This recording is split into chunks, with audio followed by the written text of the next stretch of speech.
Did you know the first esports tournament happened in 1972 at Stanford University, where students competed in Space War for a year's subscription to Rolling Stone? Or that in 1997, a Red Annihilation Quake tournament awarded the winner a Ferrari? Esports, once a niche hobby, has exploded into a billion-dollar industry, with players becoming global superstars. But how did we go from pixelated battles to professional leagues? Well, let's dive into the thrilling history of esports. It all started in 1972 when a bunch of students at Stanford University gathered for the first ever gaming tournament. They played a game called Space War, which was super simple by today's standards, just spaceships shooting at each other. But back then, it was mind-blowing, and the prize was a year's subscription to Rolling Stone magazine. Imagine winning a magazine subscription for being the best gamer. Crazy, right? But this small event planted the seed for what esports would become. Then came the 1970s and 1980s, the golden age of arcade games. People everywhere were obsessed with games like Pac-Man, Donkey Kong, and Space Invaders. These games weren't just for fun, they sparked competitions. In 1980, Atari held the Space Invaders Championship, and over 10,000 players joined in. Can you imagine that many people competing in a video game back then? It was huge. Players would spend hours in arcades trying to get the highest score. Some even became celebrities, like Billy Mitchell, who was famous for being the best at Donkey Kong and Pac-Man. He even held world records. These early gamers were like the rock stars of their time, showing the world that gaming wasn't just a hobby, it was a skill worth celebrating.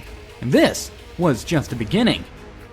The 1990s were like the big bang for modern esports. This was the time when gaming started to get serious, and it all happened because of two things: LAN tournaments and PC gaming.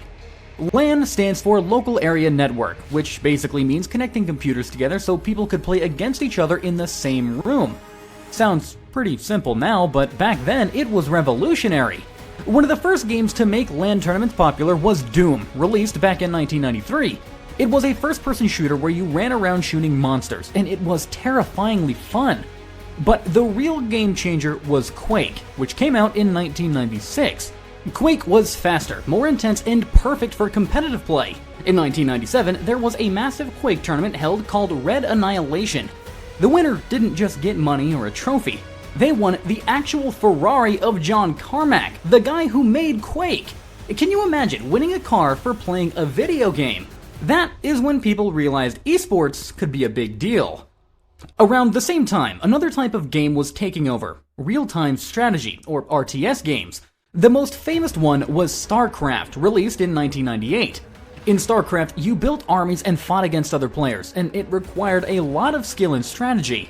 South Korea absolutely loved StarCraft. It became a national obsession. They even had TV channels showing StarCraft matches, and the best players were treated like celebrities. South Korea became the king of esports because of this one game.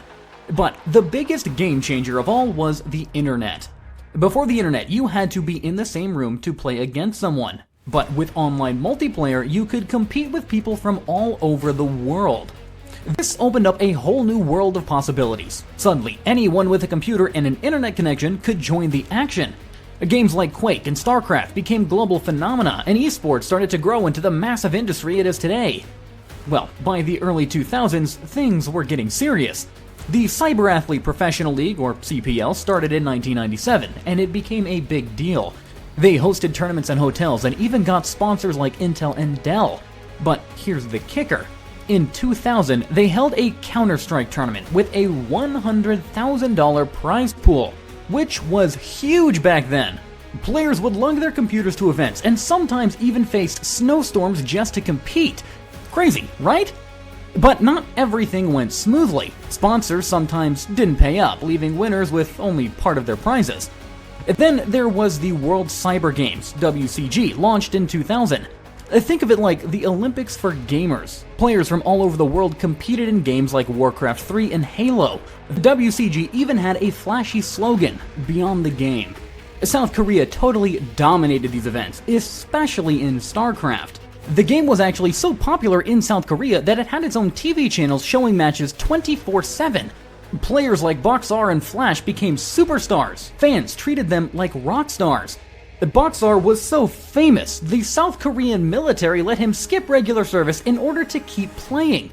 That is how serious they took esports there. As time went on, the prizes for winning these game tournaments got bigger. Games like Dota, Counter-Strike, and Halo started offering prizes that were over $100,000. This made more players want to compete and showed that video games were becoming a serious profession. Then, in 2011, a new website called Twitch started. It let people watch others play video games live on the internet. This made it easy for fans to see their favorite games and players anytime. Twitch became very popular, with millions of people visiting every day. Some players became super famous on Twitch. For example, Ninja, whose real name is Tyler Blevins, got over 10 million followers by 2018. You likely know him from Fortnite and for collaborating with famous people like the rapper Drake. It was this that showed that video games and regular entertainment were coming together. Big games started having huge events. League of Legends, which came out in 2010, had world championships that filled entire stadiums with fans. Another game, Dota 2, had a big tournament called the International. The prize money for this event grew to over $40 million, which is more than many traditional sports tournaments. Big companies noticed how popular esports were becoming. Brands like Nike, Red Bull, and Mercedes began sponsoring esports teams.